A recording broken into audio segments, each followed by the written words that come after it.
Hi guys, I'm Rishita. Welcome to my channel or welcome back to my channel. ఈ రోజు నేను తెచ్చిన movie review వచ్చేసి దీవానా. దీవానా అనేది ఫస్ట్ నేను అసలు మన తెలుగు సినిమా అనుకోలేదు. మేబీ టైటిల్ వాళ్ళనో పోస్టర్ వాళ్ళనో అండ్ చూడగానే ఒక హిందీ ఫిల్మ్ అనుకున్నా. బట్ కట్ చేసేది తెలుగు ఫిల్మ్. సో క్యూరియస్ గా నేను చూసాను. బికాస్ ఈ మధ్య ఇంటర్నెట్ లో మొత్తం ఆల్మోస్ట్ దివానా అనే ఉంది. మనం అసలే ఇప్పుడు చాలా మాట్లాడుకోవాలి. సో ఫస్ట్ స్టోరీకి వచ్చేస్తే మన basic 70s, 80s, 90s the classic Telugu movie story line. ఒక రోగ్ గాడు ఉంటాడు, జాబ్లెస్ గాడు. వాడు ఒక అమ్మాయిని చూస్తాడు, లవ్ ఎట్ ఫస్ట్ సైట్ లో పడతారు. అమ్మాయి కోసం మారడానికి ట్రై చేస్తాడు. వీళ్ళిద్దరు కలుస్తారా లేదా అనేదే సినిమా. అదే స్టోరీ లైన్. ఇదేం కొత్త స్టోరీ లైన్ కాదు, కానీ చాలా కొత్త ఎలిమెంట్స్ ఉంటాయి నన్ను అడిగితే. ఈ స్టోరీ లైన్ నన్ను కన్ఫ్యూజ్ చేసిన ఒక పార్ట్ అయితే ఉంది.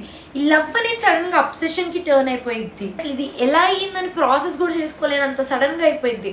టాటూ లేపిచ్చేసుకుంటున్నాడు, ఫ్రెండ్స్ ని కొట్టేస్తున్నాడు అమ్మాయి కోసము, గొడవలు పడిపోతున్నాడు, అమ్మాయిని ఏమైనా అన్నోళ్ళు వెళ్ళిపోయి కొట్టేస్తున్నాడు, సూసైడల్ టెండెన్సీస్ వచ్చేసే వాడికి నో చెప్పగానే నో చెప్తున్నావు అంటే నీదే తప్ప నా అమ్మాయి పైన పడుతున్నాడు, నువ్వు హార్ట్లెస్వి అని. మళ్ళీ ఇదే అబ్సెషన్ అసలు ప్యూర్ లవ్ కూడా అయిపోయింది ఎండ్కి. సో ఎలా అయ్యిందో అర్థం కాలేదు, కానీ but cinema will make sense because cast acting నిజంగా ఎరగదీసేసారు భయ్య. Harshith Reddy the hero of this film. మనం కల్కిలో కూడా చూసాము ఈయన యాక్టింగ్ ని. నన్ను అడిగితే అసలు ఈయనే మూవీని క్యారీ ఫార్వర్డ్ చేశారు భయ్య.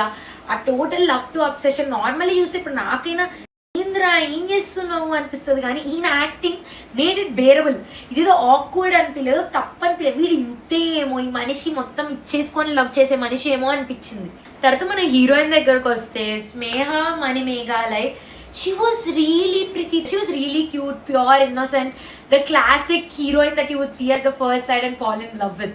తర్వాత భయ్యా అసలు ఈ సినిమాని క్యారీ ఫార్వర్డ్ చేసిన ఇద్దరు as the heroes best friends. Heroine అప్పుడప్పుడు అబ్సెషన్ లోకి వెళ్తారు, హీరోయిన్ కి ఎక్కువ స్క్రీన్ ప్లే ఉండదు, వీళ్ళకే ఎక్కువ ఉంటుంది నన్ను అడిగితే హీరోయిన్ కన్నా. వీళ్ళు నిజంగా మూవీని క్యారీ ఫార్వర్డ్ చేశారు. వాళ్ళ యాక్టింగ్ కానీ వాళ్ళ రోల్స్ కానీ పర్ఫెక్ట్ ఉంది అసలు ఆ సినిమాలో అయితే. నార్సింగ్ ఇంకా టోనీ ఈ యాక్టర్స్ లిటరల్లీ యాక్టింగ్ చాలా న్యాచురల్ గా వచ్చింది. అసలు వీళ్ళ పర్ఫార్మెన్సెస్ క్రేజీ వచ్చింది. వీళ్ళ స్టోరీ కూడా పర్ఫెక్ట్ యాప్ట్ ఉంది. ఇలాంటి ఫ్రెండ్స్ నాకు కావాలి భయ్యా ఈ లైఫ్ లో అని అయితే అనిపించింది వాళ్ళని చూసి. నెక్స్ట్ వస్తే మ్యూజిక్. అసలు క్యాస్టే ఒక దగ్గర అనుకుంటే మన మ్యూజిక్ డైరెక్టర్ ఇంకొక దగ్గర ఉన్నారు. మ్యూజిక్ బీజిఎం కానివ్వండి, మ్యూజిక్ కానివ్వండి, అసలు దుమ్ము లేపేశారు. క్రేజీ మ్యూజిక్ ఇచ్చాడు. లైక్ నేను ఏమిది తోపనను కానీ నాకు రాధేశ్యామ్ మ్యూజిక్ గుర్తొచ్చింది అసలు ఇది చూసి. ఇది ప్రేమ, ఈ సాంగ్స్ ఇవన్నీ నాకు రాధేశ్యామ్ ఆ నాస్టాలజీ ఇచ్చింది నాకు ఈ సాంగ్స్ అయితే. నిజంగా బాగుంది మ్యూజిక్. మన డైరెక్టర్స్ దగ్గరకు వస్తే మాత్రం నిజంగా ఈయనకి ఎప్పుడు లేపాలి ఎప్పుడు దించాలి ఫిలిం కరెక్ట్గా వచ్చిన మనిషి. ఇంటర్వెల్ బ్లాక్ అయితే అన్ఇమాజినబుల్. నేను నా వైల్డెస్ట్ డ్రీమ్ లో కూడా అసలు గెసుకోవట్లే ఈ ట్విస్ట్ ఉంటుంది అని. Amazing twist.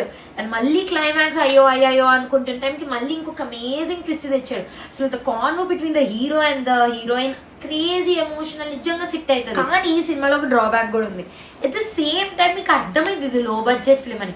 విజువల్ క్వాలిటీస్ చాలా ప్రాబ్లం ఉండే. కొన్ని దగ్గర ఏదో ఆసమ్ కెమెరాతో తీసామనిపించింది, కొన్ని దగ్గర ఒక ఫోన్లో తీసేసాడేమో అనిపించింది. సో యా లో బడ్జెట్ ఫిల్మ్ అని అయితే అనిపించింది. ఫైనల్ వర్డిక్ట్ వచ్చేసి అయితే అందరు ఖచ్చితంగా చూడండి. ఇది ఒక మంచి సినిమా, మన న్యూ కమింగ్ యాక్టర్స్ ఎంకరేజ్ చేసినట్టు ఉంటుంది. And it's really a good one time watch. నా రేటింగ్ వచ్చేసి 5లో 2.8 ఇస్తుంది దీనికి. So that's it for the video guys. నేను మళ్ళీ ఇంకొక కొత్త వీడియోతో వస్తాను. అప్పటి వరకు బాయ్.